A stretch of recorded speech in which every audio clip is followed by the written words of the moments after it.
most dangerous form of how the AIs are manipulating our unconscious is in their power to decide what we never see. You can point at a falsehood. You can fact check it.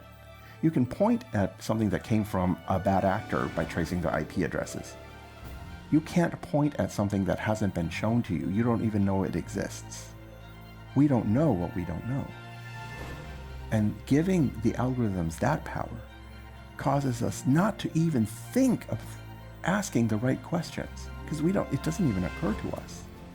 That algorithmic censorship is being done by these incredibly poorly parented artificial children who are learning, ooh, I'm not going to get approval from my parent if I show them this. So I'm not going to show them this. I'm so pleased to be here with you all tonight, and it's especially my honor and privilege to be in conversation with De Kai.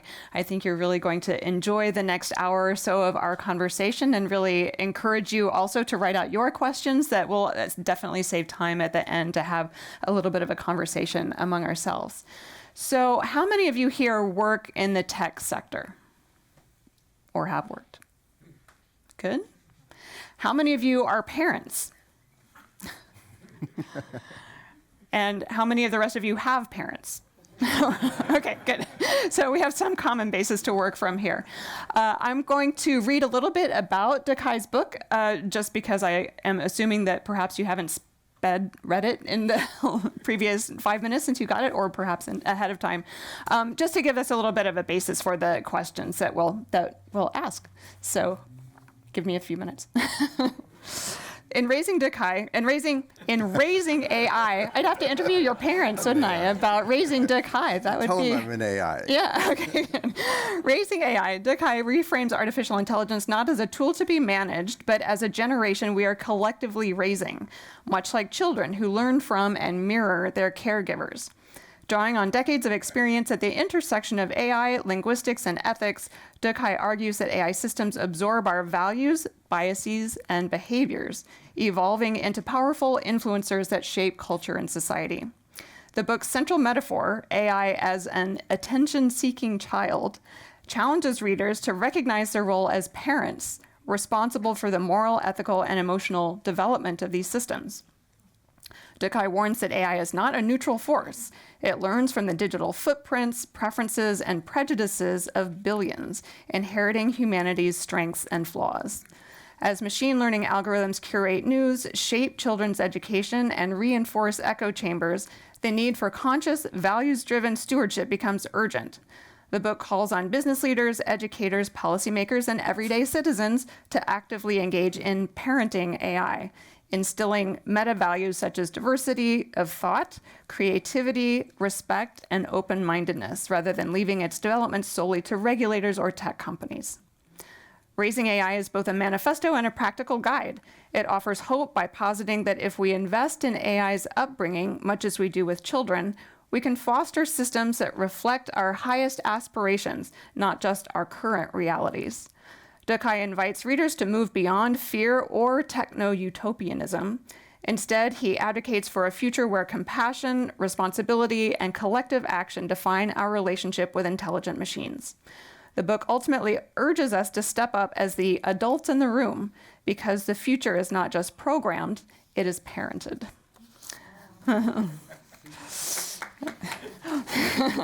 More from De Kai. So, again, thank you for being here. You describe AI as an attention-seeking child. What inspired this metaphor, and how does it change the way we should think about AI development? Thank you so much, and I'm so happy to be here. The thing that really struck me already a decade ago was the way we were talking about AIs was stuck in this 20th century outdated, conceptual metaphor of machines as mechanical hardware, right? Think about the way we talk about AIs. We talk about them as if they are either, gods in the Greek sense, that they're going to become Skynet, Terminator, and Ex Machina. They want to take over and destroy humanity. Or we talk about them as passive slaves, as mechanical tools, because we're thinking of them as if they were toaster ovens or carburetors or steam engines. And, the kind of language we use reflects that. We talk about Yeah, I'm sure you've heard this. Right? People are like, don't worry about AI. It's a tool that I'm using. I'm using the tool, right? What are the only industries where we talk about humans as users? The computers and AI and drugs. What does that reveal about the mentality that unconsciously were associated with that kind of languaging about the AIs? It's like, oh, it's just consumption. And here's the problem. With AIs, we're not like automating muscle or labor as we were with machines in the industrial age, right? The toaster oven, it's saving me the trouble of building a fire and, like all that kind of stuff. But you can go and talk to your toaster oven all day long, and it's not going to change its mind. It's not going to then pick up your attitudes, your beliefs, your behaviors, and certainly not going to go on the internet then and spread that influence all over the internet. But that is what AIs are doing. AIs are not mechanical entities, they're psychological entities. We're automating influence, we're automating thought, opinion, creativity. And everything changes when your machines are doing that rather than automating muscle, right? They are the most giant influencers in the world already today. In fact, for the last 10 to 20 years. And inside each of those devices I see on your laps, you've got 100 at least AIs, right? You've got obviously your Google AI, your Amazon AI, your Netflix AI, your Quora AI, your Reddit AI, YouTube AI. We could go on all day long, right? And what are they doing? They're sitting there watching you all day long, adoringly. They just want to learn to imitate, right? They are attention seeking and they just want your approval. Sound familiar? You're carrying 100 artificial children with you every day for the last 10 to 20 years. And the book is asking, how's your parenting? Oh my God, you should see your faces. My what? I'm just using my tool. But no, that's the problem. Is that because we talk about AIs that way, we don't realize that we are actually setting the examples for our artificial children.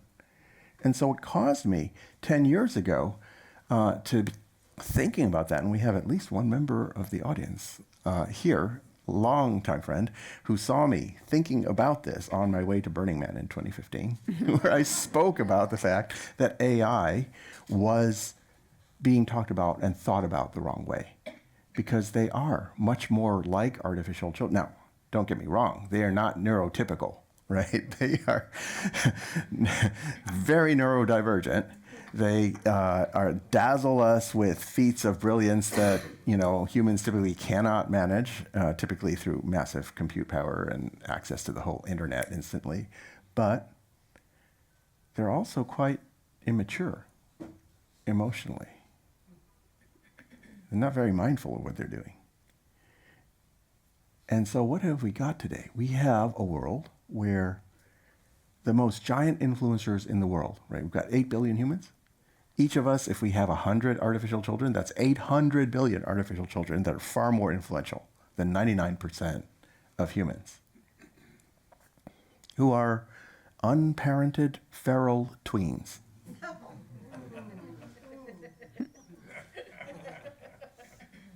I just want to ask you guys, what happens to a civilization where collectively all of humanity decides, it doesn't matter how we parent our kids? Civilization fall apart in one generation. And guess what? That's where we are. You look at what's going on today, whether domestically in a lot of countries or geopolitically, internationally. Why are things fraying? Why are things falling apart? That's why. Because those unparented feral tweens, they're already beginning to raise us. And we haven't come close to finishing a good job of raising them. We are the last generation of humans to have the privilege, or misfortune, if you like, of getting to parent the AIs. All the future generations of AIs are going to be primarily parented by AIs. That's already happening now. We have one shot at getting this parenting right. And the future of humanity, the survival of humanity, depends on that. Thank you. And that's a wonderful opening and level setting for all of us. No pressure. In the book, you talk about a number of kinds of biases. We all have biases. There are, and we're infusing our own biases then into these systems, as you discuss. Tell us a little bit more about that and about how we can manage biases and how that gets reflected in the machines that we're teaching. I think one of the things that's different about this book is that I'm coming at it from like a very cognitive psychology angle with a lot of connections to behavioral sciences and organizational behavior and social psychology and so on. What we're seeing is that these kinds of biases, it's a mirror of our own biases. And this is something that we don't think about very much. Humans, how many of you have read Danny Kahneman's Thinking Fast and Slow? Yeah, fantastic body of work. Decades of research by Kahneman and his colleague Amos Tversky, pioneering the study of hundreds of cognitive biases that operate within us, that evolution left us with, that are the vast majority of the time operating unconsciously and we're unaware of. And they arise out of the fact that we have two very different kinds of mental processing.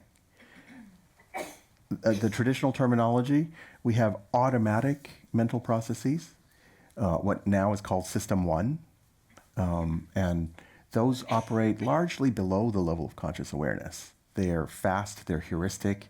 A lot of us refer to them as instinct or intuition, and they're associative. They're, in colloquial terms, it might be how we say, this is how I feel about something, okay? As opposed to, this is how I'm thinking about something, right? How I feel about something versus how I think about something, that's System 1 versus System 2, right? How I think about something, System 2, that's conscious, controlled reasoning. It's an attempt at rational thought, where we're basically thinking through, if this, then that. The weather report says it might rain today, so I am going to pack an umbrella just in case because I am wearing, a suede jacket that can afford. Like that sort of storytelling, it's making use of our remarkable storytelling abilities that set humans above other species,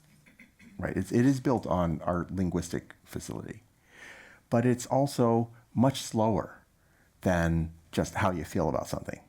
Right, and way back at Berkeley, my PhD thesis in natural language processing which I started in 1984, to give away my age, was one of the first to argue that the way good old-fashioned AI was attempting to use logical models to solve all of intelligence, including language interpretation, was bound to fail, because 99% of what we do is through System 1 automatic processes. My thesis was titled Automatic Inference, because it was saying that, no, contrary to what everybody was trying to do at that point, which Anthony will remember, you'd have a parser and it'd say, this is have, that was your verb. Parser, that was the object of the verb. You'd, that was the subject, right? But you wouldn't go on to think all of that logically, because if you did, you would never finish processing even a paragraph of text, right? It'd take you the lifetime of a universe to read a couple of volumes of books, right? We do that all unconsciously. And so you absolutely need these unconscious, fast, heuristic System 1 processes. But they're also our Achilles heel, because they come loaded with hundreds of unconscious cognitive biases that exaggerate, right? And this is a classic example. You hear a rustling in the bushes. The ancient ancestors, distant ancestors of humanity would run because they think, there's a tiger in there. Of course, overwhelmingly, most of the time, it's just the wind, right? And so we tend to exaggerate the response because it didn't kill you to run. And that 1% of the time that it really was a tiger, it saved your life. And we still bear that because evolution works very slowly, but it causes us to overreact. It gives us all sorts of instincts of fear, exaggeration, assumption, right? And all our tribal biases, all confirmation biases, fundamental attribution errors, Dunning-Kruger effect, selective perception. Hundreds of these come from that. And so we're loaded with all these cognitive biases. Guess what? The artificial psychologies in AI also have those cognitive biases because neural networks, large language models, deep learning, those are models of system one. That's why they're so effective, but they also come with the same Achilles heel. And what does that mean? That means if you are behaving according to your cognitive biases unconsciously in front of your child, whether that child is human or an artificial child, they're going to pick up on that. And they're going to learn those cognitive biases. And so that becomes an algorithmic bias. And algorithmic biases heavily come from picking up our behaviors. You know nature versus nurture debates, right? What we're trying to point out is modern AIs that you're seeing now, they're not like those old-fashioned logic machines, because we won that battle. They're more like System 1 neural networks, empty infant brains that are picking up, mostly through nurture. Yeah, there's a little bit which is nature. You can hardwire certain very primitive things into it, but we're not programming the behaviors. We're not programming the ethics, because you can't really hardwire that into an empty brain, right? You try to imagine hardwiring a human brain with ethical principles. Where would you even begin? And these artificial neural networks is the same problem. There's no good place to wire them in. They're just neurons. And so all these cultural ethics, values, care for each other, those have to be nurtured. They have to be learned by AIs, the same as with human children, which is why we got to stop talking about them as if they were toaster ovens. The last kind of bias is inductive bias. This is a doozy. Most people have by now heard about cognitive biases, especially confirmation biases and things like that.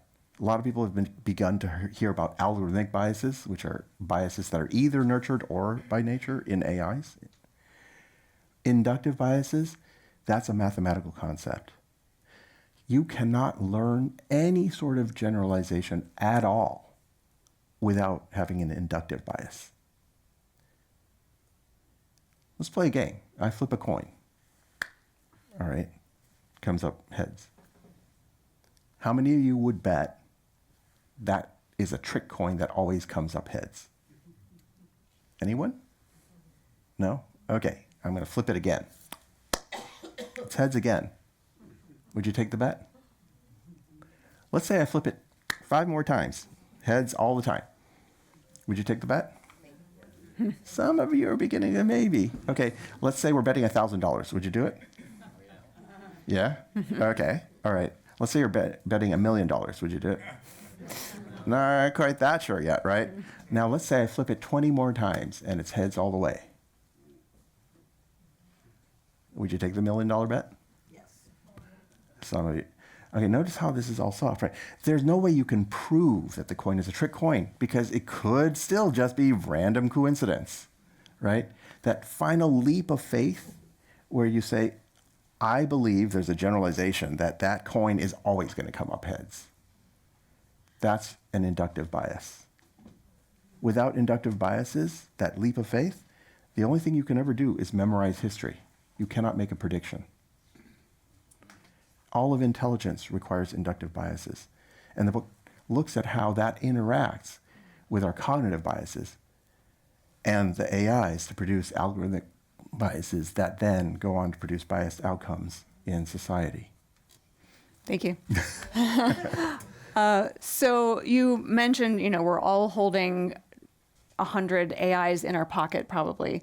And there are so many of us. How do we as individuals make choices that are going to affect these AIs built by very large companies, by very smart technicians, technology professionals, computer scientists? How do we as individuals make any kind of exert our agency? I know it looks hopeless, right? Yeah. Like sort of Okay, you're sort of getting the message here, but it's like, even if I did the right thing with my 100 AIs here, still there are 8 billion other humans. Like, what difference am I going to make?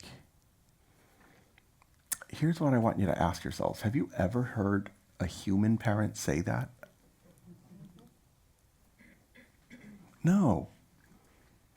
Human parents will try their best, well, at least 99% of them, will do their best to parent their own kids, no matter what. And that is the only thing that has kept humanity from going extinct eons ago, right? If human parents just said, oh, it doesn't matter how I parent my kids, there's 8 billion other humans, we wouldn't be around today having this conversation, right? The only thing that's kept us around is that overwhelmingly, most humans take parenting seriously. Now, I'm not saying that's not scary, right? What AI can do to us is really, really scary. And, for those of you who are parents or have friends who are parents, what is the first reaction when people find out, oh, you're about to become a parent? Sheer terror, right? It's like, oh my God. But, what do? You go out, buy volumes of parenting books, you ask all your friends and your relatives for advice, the baby comes, you're not ready, you're making mistakes right and left, and you just go picking yourself back up and you still try, you're winging it. But, that is what's kept us around. At least we try. We're not doing anything like that with our artificial children that are the most giant influencers in the world. And the dynamics don't change when you add artificial children to the mix of human children, right? Let me ask you this. How would we prepare the next generation of humans to ensure that society and civilization are going to continue to build and make progress and flourish? Is there a magic bullet? There's not, right? There's a million things you got to do. You got to set a good example for your children, right? You got to also think about where they going to school. A lot of parents move in order to make sure that their kids are going to go to a good school. And then you meet the teachers, right? A lot of parents join parent-teacher associations. And by the way, there are statewide and national networks of PTAs.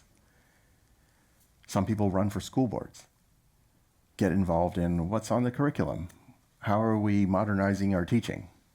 How are we keeping up with the state of the world? We're not doing any of that for the artificial children that are the most giant influencers in our world. And we need to be doing that. Where are the schools? The schools are the tech companies. They're the machine learning engineers that are teaching, that are training these AIs. Those are the teachers. How many of you have met with them? Where are the administrators, the school administrators who are defining the curricula? Well, those are the management at the tech companies.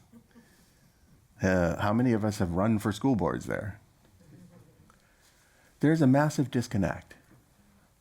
And that is something that we cannot afford once we begin to understand the psychological consequences to our social psychology and where our cultures are going. Right? And so the point of raising AI heavily is by understanding AIs, not as toaster ovens, but more like extremely neurodivergent children, it brings all the questions we need to be asking to the fore in a way that we all relate to, because as we saw, most of you have had parents. And there is no magic bullet. There are a million things, and we will make mistakes, but we need to all collectively be parenting correctly. We need to get involved with the PTAs, and maybe some of us need to run for school boards to deal with the kinds of schools that they're going to. And that is one of the projects that is emerging from the book. I am actually going to set up PTA infrastructures and encourage you guys to all join.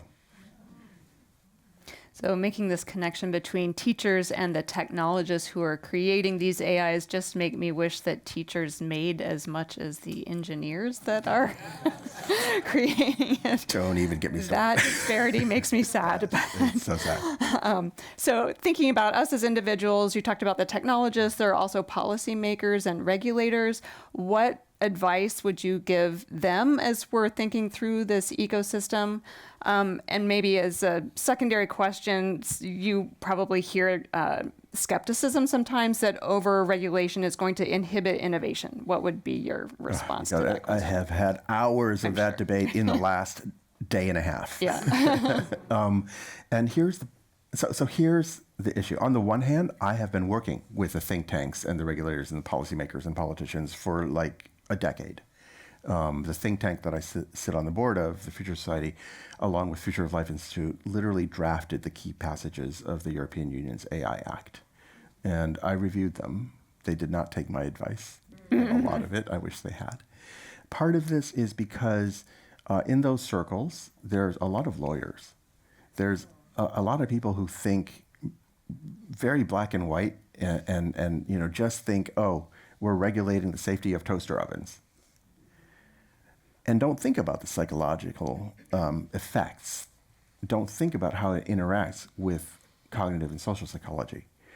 And so one of the things I've been warning is that both from a technological standpoint, that's going to backfire, and also from just a social standpoint, that's going to backfire.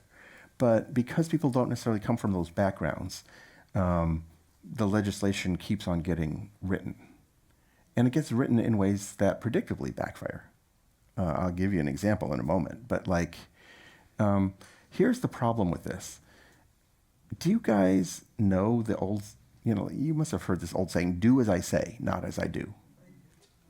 Yeah? When has that ever worked in the history of parenting?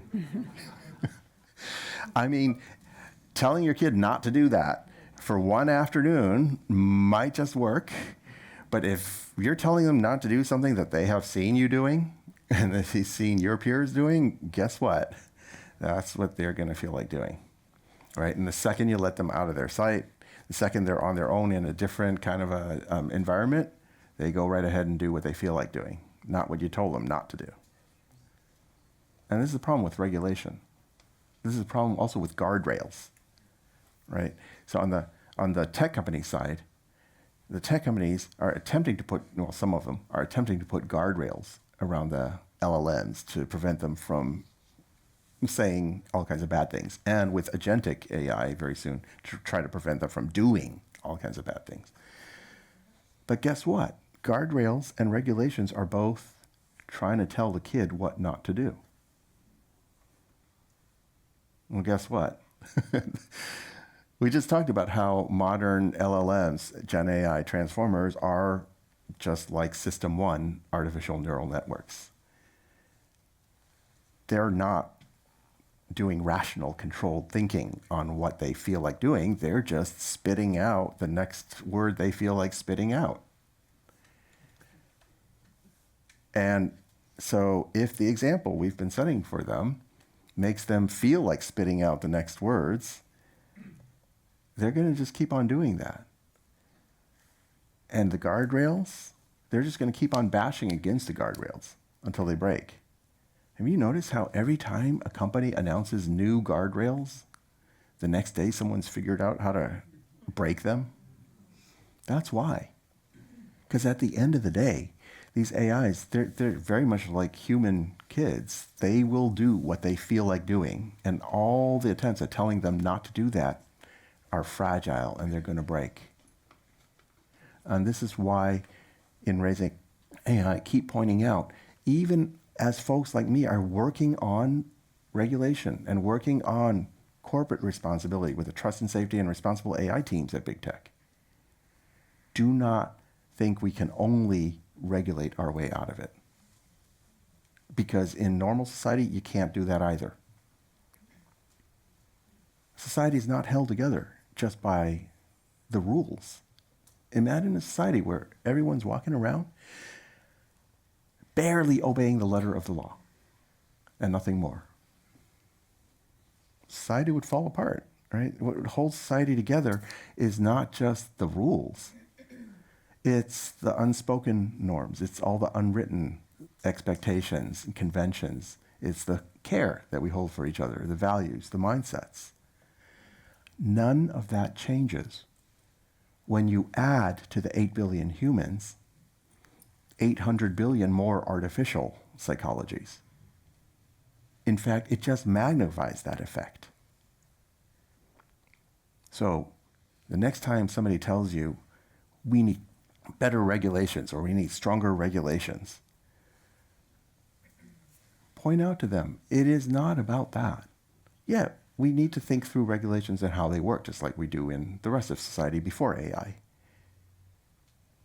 But along with that, we still need to understand what are the socio-cultural aspects, what are the psychological aspects. Because we are the parental role models for the AIs. And whatever we do with regulations, whatever we do with guardrails, at the end of the day, we're the training data. Garbage in, garbage out.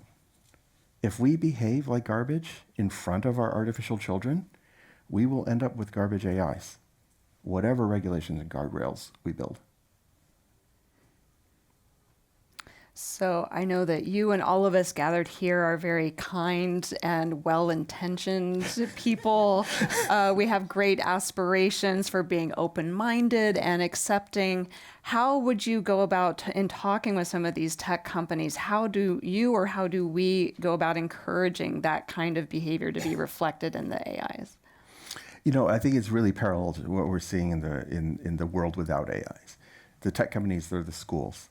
And we do see disagreements about how the schools should be running, for the schools for our human kids. And we are going to see disagreements over how the schools for our artificial kids should be getting run. That said, just like with schools for our human children, that is not a discussion that we should be sweeping under the rug. We need to be centering that discussion, and we need to be having that discussion with everybody involved. And understanding that let's not be unrealistic about how those regulations for the schools should be done. That there's a softer process going on there. When you go and you meet with your school, when you meet with the teachers, it's not just about rules. You don't just set rules for the teachers, right? There's interpersonal relationships going on there. We need to also understand that's true when we have schools for the AIs as well. We're going to have to really level up on that discussion. And at the same time, in general, as parents, yeah, I mean, not all parents are great parents. Obviously, there's a wide variety of different parenting approaches and different values amongst parents. That's going to continue to be the case. Nevertheless, like, even if you look at different parenting styles, even if you look at parents who have different values than yours, mine, or yours, you still see a lot of them making an attempt, right, within their framework to try. I'm just trying to get us up to that level instead of I'm using my tool level, okay? Because that alone will make a lot of difference. It's not a direct analogy, but you might have seen some research showing in the last decade that if 24% of the population changes their mind on something, it's a tipping point. And the rest of the society tends to go that way. And it's kind of like that. We're not going to get to perfect parenting by any means of the artificial children any more than we got to humans. But we're doing so badly now. It's not a very high bar right now that we need to exceed. So if we can at least do that, I think that will make a huge difference. Those of you who are parents here, if I asked you, what is the single thing in your life that made you want to become a better version of yourself? The single event. I bet an overwhelming majority of you would say, oh, having kids. Why? Because if you have kids and you see your 3-year-old sitting there and your 3-year-old is like going,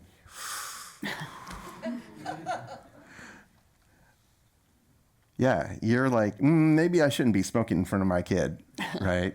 And I know some of you will still go smoking behind the backs of your kids, but at least you'll try not to like show that example to your 3-year-old, right? It's the same thing. We're on our screens all day long, and they're watching. They're watching you swipe right past anybody you don't agree with. And that's not teaching them to have a good open mind. They're watching you insult people online that you don't agree with. That's not teaching them civility, respect, open-mindedness. They're watching you like only the things you already thought.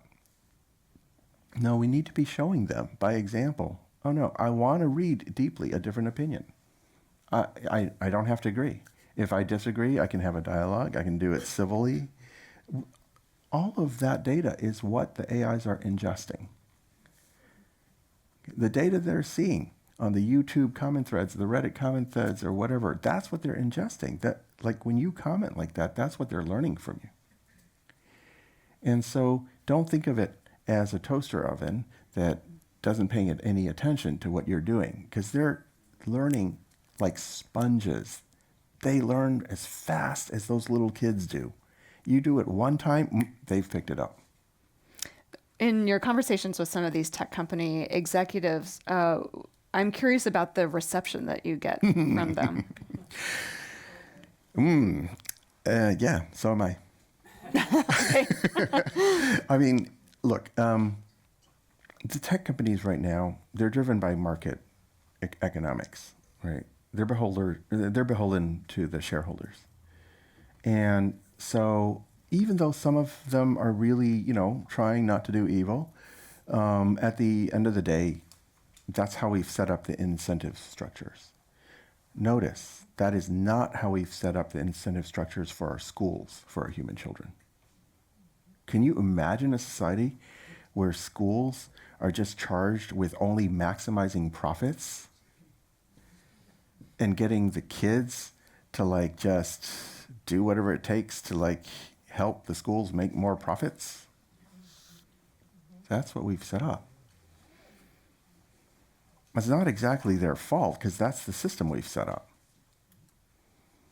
But you know what? With most systemic problems, we're not going to get change just from a single tech company. We're not going to get change just from a handful of politicians. The only thing that's going to cause change at that level is a groundswell of public understanding and awareness of these problems, and a vast market demand for a rethink at the same level of depth as our founding fathers 250 years ago, who never imagined AIs influencing society more than humans. We need to have that. And, it's not going to come from just DC or Silicon Valley. This is one of those things that has to come from the people, which is why I am so far outside now the bubble of all my computer science colleagues publishing yet another handful of obscure mathematical papers in academic conferences. Because I had this Oppenheimer moment 10 years ago. And I realized that we need to be responsible for the social consequences of the tech that we're building. But how can we do that if we can't keep the public abreast, at least of the basics of what's going on? As long as the public is only talking about AIs as toaster ovens, there's no hope, right? And one of the features of democracies is that you try to keep the general public along with what's going on, because that's the only way a democracy can function. But somebody's got to be doing this work, right? And that's upon it's upon all of us. All right, Raising AI, this book, is meant to be a seed.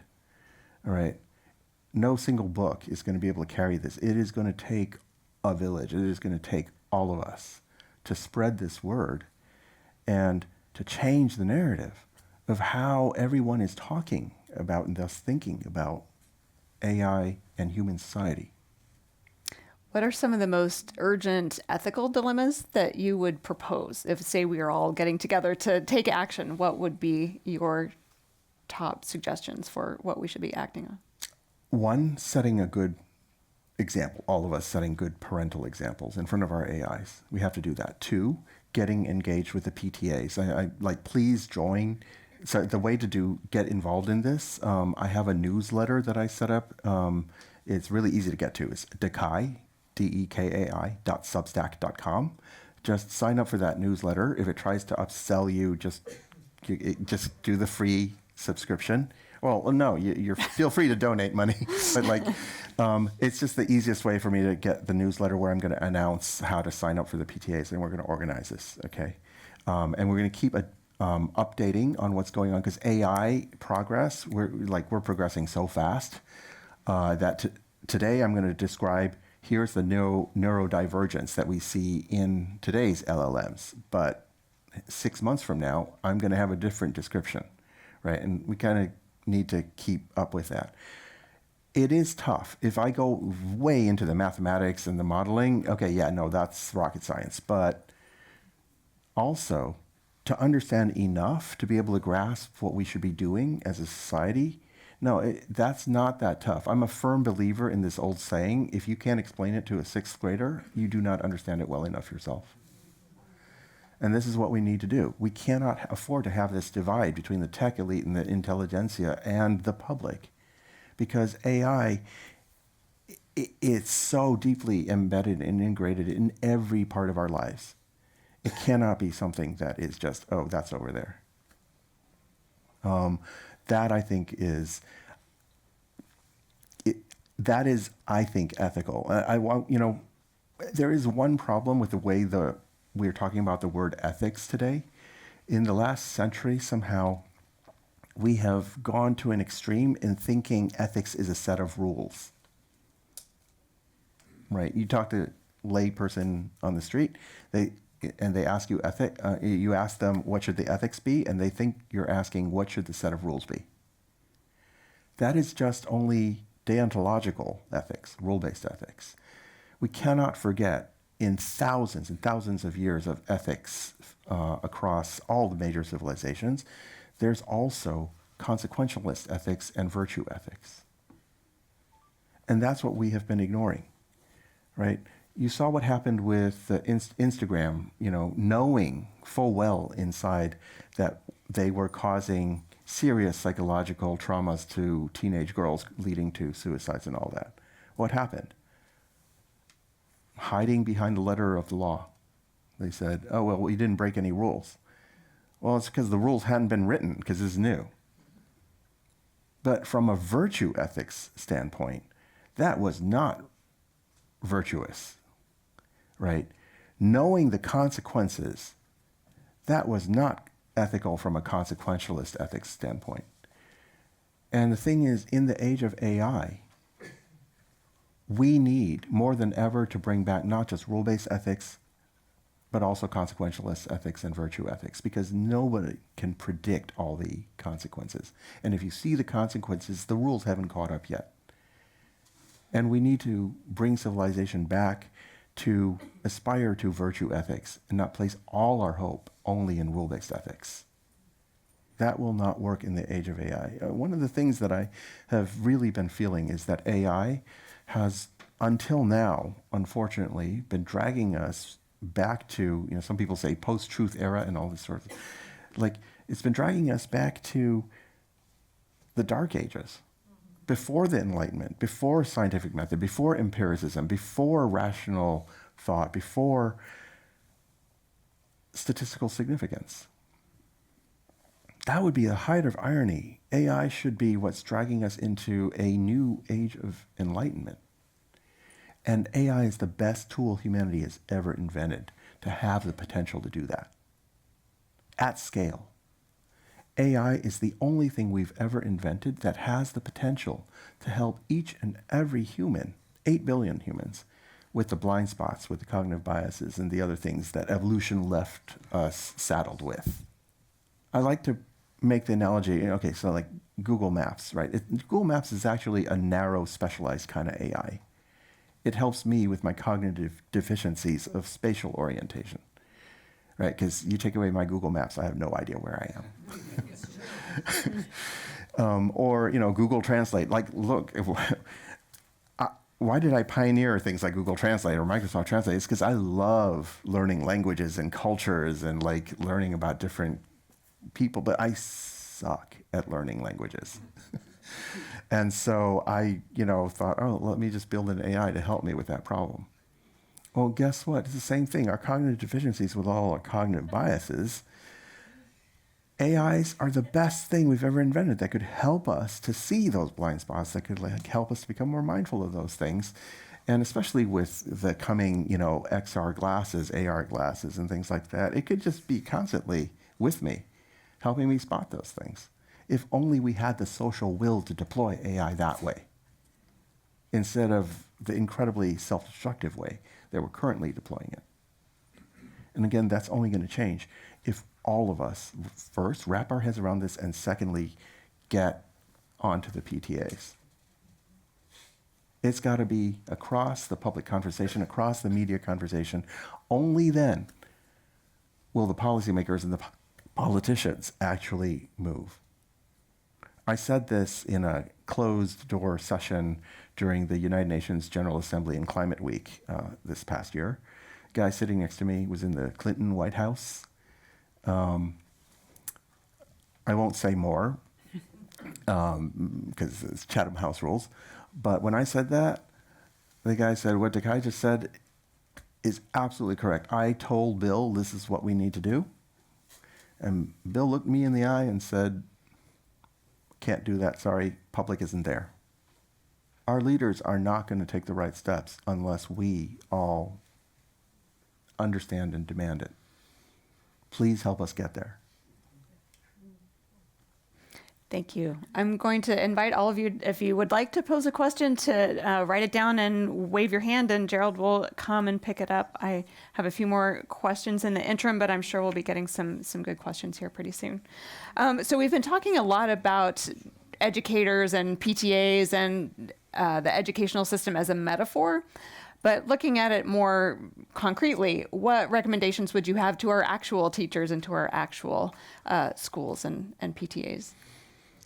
I'm trying very hard not to be prescriptive, right? I don't want this to be, Dakai says do this, right? I want to engage our public in conversations, every living room, every kitchen table, grapple with these trade-offs. There are questions that are essential. One of the things the book is pointing out, 100 times, 200 times a day, those AI algorithms, those little artificial children, they're deciding what to put on your screen. Right? Every time you interact on social media, every time YouTube or Amazon or Netflix is making recommendations to you, every time you do a Google search and is deciding what to put on the screen as a result, what the chatbot algorithms are deciding how to answer your prompts, every time the newsfeed algorithms are deciding what to surface onto your screen and what to hide.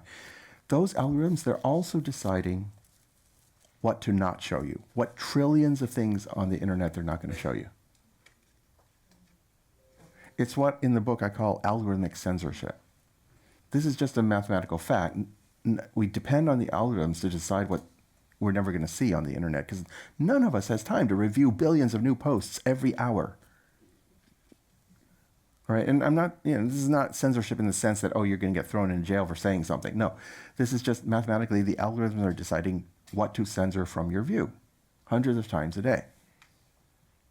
We can't ban it.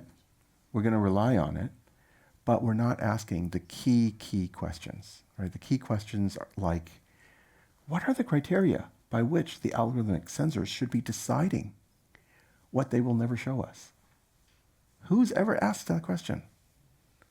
This is critical because this is the most insidious form of manipulation of our unconscious psychology. You've heard a lot of people talking about how algorithms are manipulating us, but it's all being distracted by a few pieces of low-hanging fruit. It's either about the algorithms are deciding to show you fake news or deep fakes, falsehoods, or it's about the algorithms are deciding to show you stuff that came from a bad actor.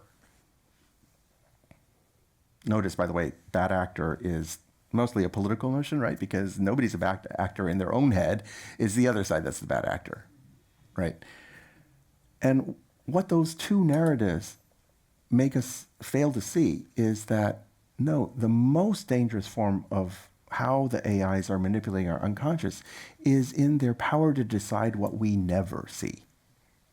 You can point at a falsehood. You can fact check it. You can point at something that came from a bad actor by tracing their IP addresses. You can't point at something that hasn't been shown to you. You don't even know it exists. We don't know what we don't know. And giving the algorithms that power causes us not to even think of asking the right questions, because it doesn't even occur to us. That algorithmic censorship is being done by these incredibly poorly parented artificial children who are learning, ooh, I'm not going to get approval from my parent if I show them this. So I'm not going to show them this. Folks, it has been 14 years since the filter bubble came out. The book and the TED Talk, waking us up to filter bubbles and echo chambers. It's been 7 years since The Social Dilemma came out. We have done nothing. A lot of people would argue we're backsliding. We cannot afford to go on not asking these critical questions. What criteria should our algorithmic censors be using when they decide what they're never going to tell us? And there's no way to say, oh, they should always tell us these things because it depends on what you're thinking about. But at least we should understand what the guidelines are, what the values are that the algorithmic censors are using. And I would argue, if you push me to be prescriptive, which I do a little bit towards the end of the book, but I believe in the Socratic method. So I'm hoping you'll all come to the same rough conclusions. They should be following the same ideas of the Enlightenment, of the Renaissance, that helped humanity drag ourselves out of the Dark Ages.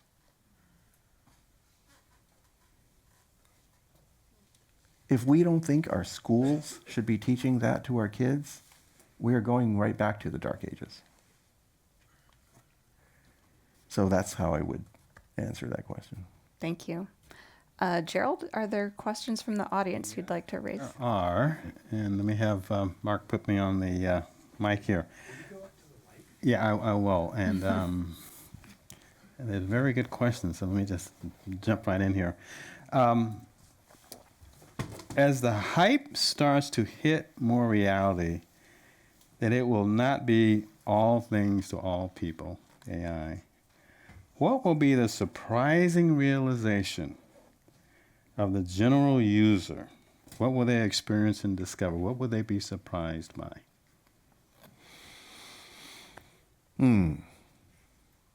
I think there's a lot of comforting myths that we tell ourselves. And we will be surprised when we have to face that those were myths. One of them is the myth of our free will, right? We love that mythology, our sovereignty, our autonomy, our self-determination. We tend to forget that we have free will to exercise only over the set of options that we actually have seen, that we've been exposed to. We have currently no free will over what the AI algorithmic censors are deciding they're never even going to show us. We already lost that free will. Jeff Hinton, the granddaddy of deep learning, and I were asked to give a joint keynote last year by UBS.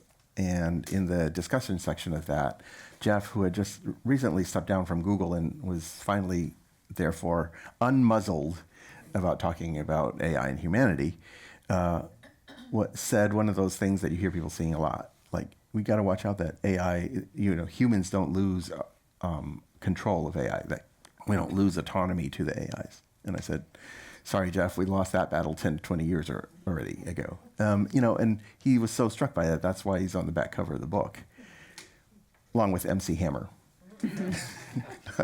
which I love. The thing is that when we hear about losing control of the AIs, what is the visualization that springs to mind? Do you suddenly get mental images of killer robots, Terminators, whatever, roaming around, blowing things up? Right? Again, AIs are not mechanical entities. They're psychological entities. We lost control of that already 10 to 20 years ago. So I think, that's what we need to get around to asking ourselves, and other mythologies too. You know, mythologies like, oh, they're super powerful at answering questions like this, but they will never have emotion. They will never have creativity. There are a couple of questions here about schools. And I've seen this concept called AI skilling. I don't know what that is, but anyway. Should schools teach AI to all children? Seems to be now the AI is found upon practical suggestions for helping our children in this sort of world of so-called AI skilling. I mean, again, let's not oversimplify things. You don't want our kids not to understand how to use the AI tech that's coming out, right? Because they graduate. Who are the employers going to hire? The kid who knows nothing about AI, or the kid who actually knows how to, make best use of the combination of human and artificial thinking? On the other hand, you also don't want the kids to be relying so much on the AI that they don't develop their own cognitive skills at all. So, here is where an analogy to the mechanical industrial age can be helpful. We develop machines that are stronger than humans, right? We have cars, we have all sorts of things that are faster and stronger than we could possibly be. Two choices. We can become couch potatoes, never do an ounce of mechanical labor, or we can continue to work out, right? Most of us would agree, we should continue to work out and keep ourselves physically fit. In fact, we invent machines that help us stay physically fit. Well, guess what? That's what we need to do with AIs too. Okay. What are your top 3 parenting values to impart to AI to ensure that humanity flourishes? Empathy. Understand and help others understand. One of the things in the European Union's AI Act that I am most upset about, and I'm going to be writing op-eds about this, there's a ban on AIs recognizing human emotion. I get it. It's creepy. The thing is watching my face and it's reading my emotion. That's creepy. I get the knee-jerk reaction, but can we think a step further here? The most giant influencers in the world should have no idea what they're doing, what kind of damage they're doing to human emotions? We want our most giant influencers to be giant artificial sociopaths? Could you imagine a worse idea? Okay. Any others? Empathy? Anything else you want to add to that? Mindfulness. Being self-aware of how my actions, first of all, what is my unconscious running away with? Because at the core, there's still going to be these very powerful artificial neural nets. We'll move beyond LLMs, but they're still going to be there. And so, just like with a mindful human, you want to be aware of what your unconscious is running away with, and let me touch that there. Okay, maybe let's bring this back here, right? That's really, really important. There are people who think AIs should never become mindful. Again, that would mean that they are artificial sociopaths. That is a really bad idea. We want them to be responsible. Could you have a mindful AI that is using its intelligence to do bad things? Yes, you absolutely could. But the solution is not to say, don't have AIs be aware of what they're doing or the consequences. That would be the worst of all possible approaches. Have them be aware and also nurture them to use that power responsibly. Great. And transparency. Here's a good follow-up question, I think, that fits into there. Someone says, do you have a guide for online behavior, as you're thinking, how to train the AI? So are there some guides like don't insult or engage with, I think it says, I'm not sure what it is, like counting views, I'm not sure what that is, but fact check before posting. What kind of behavior should we be, to train these AIs? How should we be using them, I think, is the essential question. Yeah, I think if you just visualize when you're doing these things online, if you visualize a cute little kid there, an 8-year-old watching what you're doing, I think that's probably the best technique I can imagine, because it's like, you're furiously typing this. Just imagine that 8-year-old It's like, let me do this. Let me handle this differently. You know? Okay, all right. There's some questions here, and I'm not sure, but I'm just going to throw it out there about AI replacing jobs. And since these AIs won't have the kind of backgrounds that we think, how do you connect those two things? That is coming. No question that that's coming. I think there are a lot of big discussions there. I think there are a lot of economic issues that we're going to have to think through. It's not the focus of the book. A lot of people have been thinking about universal basic income and other ways of like how do we redistribute the productivity and economic gains that come from automating away what was traditionally human labor. We need to get on top of that fast. Other books exist that I would recommend about that. But I think one of the things that I'm trying to articulate beyond that, in the last chapter of the book is called Planning for Retirement. Because you know what, the AIs, they are going to get better than us at a lot of the tasks that we traditionally dominated amongst all the species of the planet. And there are really important questions about, well, what makes being human meaningful that we need to be asking? Amongst my technical colleagues, overwhelming majority of them have STEM backgrounds and very little humanities, very little psychology, very little social sciences, history, literature, arts, languages. Again, this is probably the worst time in the history of humanity for us to get so narrowly pigeonholed the way we have in education in the last century of vocational specialized education to the point of losing track of what it means to be human. If I have a kid that has become a better musician than I ever have been, does that mean I don't want to play music anymore? No. I'm still going to want to sit down with my friends and jam. Why? I mean, I'm not a bad musician. I'm pretty decent. Never going to be long. It doesn't take away my desire to interact with other humans, jamming. It's both self-expression, it's important, as well as human relationship, conversation. And that's going to go on, whether or not AIs get better at this or that. And that's something that I think, a conversation that I want to also bring in. We do need to solve the problem of how the quality of life for everybody is rising, and it's not just only becoming more and more lopsided. But at the same time, it is going to call into question a lot of these things about what makes life meaningful, right? We've traditionally tied a lot of the value of being human or our own self-worth to labor, right? Whether you look at Marxist theories to like other theories, that's very much how we've measured our self-worth through a lot of human history. And that's something that, again, we're going to have to ask ourselves. Is that still what it's all about?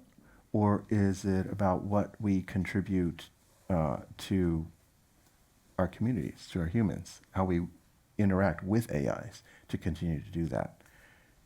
Okay. There's a couple of questions that I'm just going to combine them into this one general question because you've mentioned this, which is the evolution and how these AIs are going to get better and better and better. One question about translating idiomatic expressions, but when you think about the evolution of AI and will it be able to actually think in the way that you're talking about, give us some sense of how you see that evolving and growing in the future. Where are we heading? How AIs actually think? Mm-hmm. One, I think... Think in your sense of the word. In my sense of the word. Yeah, like System 2 thinking. System 2 thinking. So there's a lot of research that's going to be coming down. The first halting attempts have been coming in this calendar year. Basically, things like O1 and then O3, O4, DeepSeek R1, et cetera. They're still pretty primitive. They're super expensive computationally because they're like even more doing things by brute force. That's going to change. There's thousands of experimental approaches, different variations of how to do System 2 with that in ways that also use the LLM-based System 1s. And my prediction has been that the shock that the world felt when DeepSeek dropped or the shock we felt 3 years ago when GPT dropped, that's going to pale in comparison. Like true AI is small and smart. It's not big and dumb the way transformer-based LLMs are. And when you have small and smart AIs that are like just commoditized, anybody can like train these. You don't need these giant compute farms. The entire landscape is going to be changed. And that's one of the things that I'm warning about in the book, because most of the book is pretty light, optimistic, and hopeful. I don't want to be yet another social dilemma kind of, doom and gloom. It's a parenting guide.